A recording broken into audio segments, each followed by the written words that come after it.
सोने में अचानक 4,350 की गिरावट, भारत पाकिस्तान टकराव क्या बनी वजह? नमस्कार, मैं हूं रचना सिम्फा।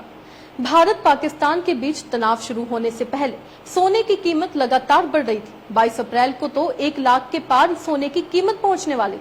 वहीं भारत के ऑपरेशन सिंदूर से पहले 6 मई तक सराफा बाजार में सोने की कीमत 96,888 रुपए थी।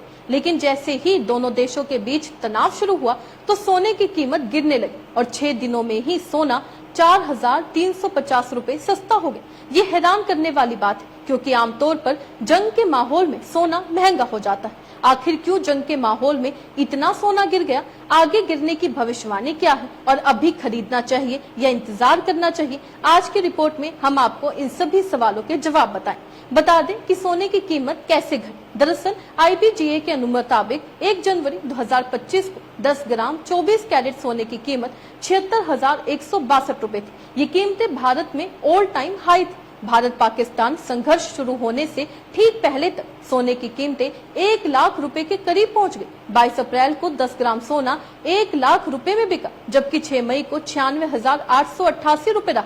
6 से 7 मई की रात को भारत ने पाकिस्तान पर मिसाइल स्ट्राइक कर दी। इसमें पाकिस्तान के 9 आतंकी ठिकाने तबाह हो गए। इसके बाद दोनों देशों के बीच जंग के हालात बने। अगले 3 दिन यानी 10 मई तक भारत पाकिस्तान के बीच ड्रोन अटैक और मिसाइल हमले भी हुए। इस दौरान सोने की कीमतें गिरने लगी। IBGA के मुताबिक 7 मई को सोना 97,426 रुपए था, जो 12 मई को 93,076 रुपए हो गया। 10 और 11 मई को बाजार बंद रहा। हालांकि 13 मई को 1,268 रुपए की बढ़ोतरी के साथ सोने का दाम 94,344 रुपए पर पहुंच गया।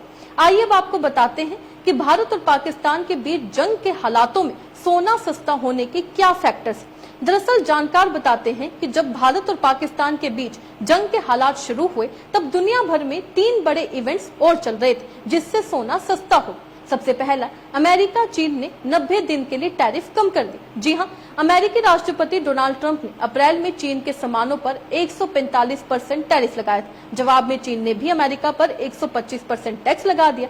इस ट्रेड वॉर के बीच 10 मई को जिनेवा में अमेरिका और चीन ने बातचीत कर समझौता किया। दोनों देशों ने एक दूसरे पर लगने वाला टैरिफ 115% घटा दिया। अब अमेरिका चीनी सामान पर 30% और चीन अमेरिकी सामान पर 10% टैरिफ लगाएगा। अमेरिका और चीन में समझौते के बाद डॉलर मजबूत हुआ।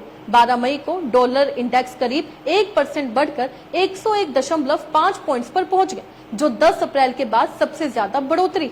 युद्ध या आर्थिक संकट की स्थिति में लोग सोने में इन्वेस्ट करते हैं, क्योंकि ये सबसे सेफ इन्वेस्टमेंट माना जाता है। वहीं पूरी दुनिया में व्यापार डॉलर के जरिए होता है, इसलिए इसके मजबूत होने का मतलब है कि आर्थिक संकट का दौर नहीं आ रहा। ऐसे में डॉलर मजबूत होने से लोगों ने सोने में निवेश करना कम कर दिया। इससे सोने की कीमत कम हो गई। इसके अलावा रूस यूक्रेन जंग पर ब्रेक लगना भी एक बड़ा कारण माना जा रहा है। दरअसल 11 मई को रूस के राष्ट्रपति पुतिन ने यूक्रेन के साथ सीधी बातचीत करने का प्रस्ताव रखा। अब दोनों देश 15 मई को जंग रोकने पर बात कर सकते हैं। इस खबर ने दुनिया भर में सोने की कीमतों पर असर डाला, क्योंकि बीते 3 सालों से रूस यूक्रेन युद्ध सोने को बहुत ज्यादा प्रभावित कर रहा था। भारत पाकिस्तान तनाव के मुकाबले इन दोनों ही फैक्टर्स ने सोने की कीमत पर ज्यादा असर डाला। जब 10 मई को भारत पाकिस्तान के बीच सीज फायर हो गया तो तनाव थोड़ा कम हो गया। ऐसे में सोने के दाम और भी ज्यादा कम हो गए। इस बीच सवाल ये भी उठता है कि इस उथल पुथल के बीच ज्यादा फायदेमंद क्या है, सोना खरीदना या बेचना? तो बता दें, एक्सपर्ट्स कहते हैं कि अगर आपको सेविंग या ज्वेलरी के लिए सोना खरीदना है तो खरीद सकते हैं, लेकिन इन्वेस्टमेंट के लिए अभी सोना खरीदना बेवकूफी हो। अगर आपने अभी महंगे दामों में सोना खरीद लिया और आने वाले समय में सोना सस्ता हो गया तो नुकसान हो। वैसे भी अभी सोना सस्ता होने के ही आसार लग रहे हैं। भले ही ग्लोबल मार्केट में हालात बदलते रहे, लेकिन ये भी याद रखना चाहिए कि गोल्ड में कोई भी बड़ा निवेश वित्तीय बाजार के बड़े खिलाड़ियों के रहमो कर्मों पर टिका होता है। बड़े खिलाड़ी जो करते हैं उनका असर सोने की कीमतों पर दिखता है, इसलिए सोने में सोच समझकर इन्वेस्ट करना चाहिए। एक सवाल ये भी है कि क्या आने वाले दिनों में सोना सस्ता होगा? तो बता दें, सोने में हमेशा टाइम करेक्शन आता है। 2011 से 2020 के बीच भी सोने में करेक्शन आया था। तब सोना 25 से 30 हजार के बीच बिक रहा था, लेकिन आखिर के 5 से 6 सालों में मार्केट ज्यादा चला नहीं, जिस वजह से सोने की कीमतें अटक गई। अब फिर से सोने में करेक्शन आने की संभावना।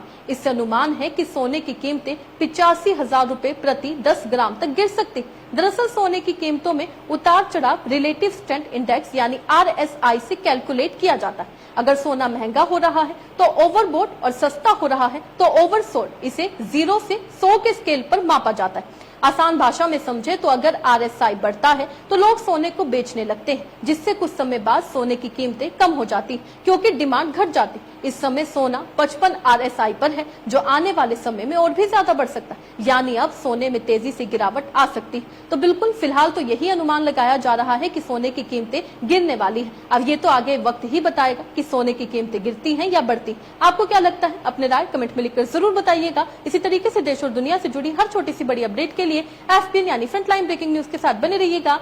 धन्यवाद।